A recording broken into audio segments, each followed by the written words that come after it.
Herkese salam. Bugün çok dadlı, dadına doyum olmayan kəsmikli, umaclı pirog hazırladım. Çok dadlı alındı. Əminəm ki, siz də hazırlasanız çox bəyənəcəksiniz. Videonu bəyənib yaddaşa verməyi unutmayın. Keçək hazırlama qaydasına. Bizə lazım olacaq 2 stəkan un, 100 qram kərə yağı əlavə edib umaç hazırlayırıq.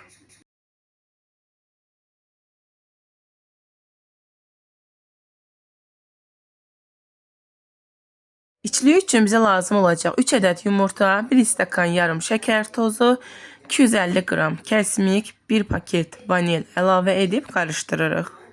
Siz bunu blender vasitəsilə də qarışdıra bilərsiniz. Mən çırpıcıyla qarışdırdım. Bu formada qarışdırdıqdan sonra istifadə edəcəyimiz qəlbin içərisinə yağlı kağız əlavə edib umacın yarı hissəsinin alt hissəsinə əlavə edirik. Və hazırladığımız içliyi içərisinə əlavə edib üzərinə zövqə görə meyvə əlavə edirik. Mən mövsüm olduğuna görə çiyələkdən istifadə elədim. Bu formada əlavə edirik. Qalın umacı da üzərinə əlavə edirik. Sobada 250 dərəcədə 20-25 dəqiqə pişiririk. Pirog pişdikdən sonra soyuducunun alt gözündə 15-20 dəqiqə gözlədirik. Gözlətdikdən sonra çıxardıb servis edirik. Hazırlayan hər kəsə nuş olsun. Hələlik.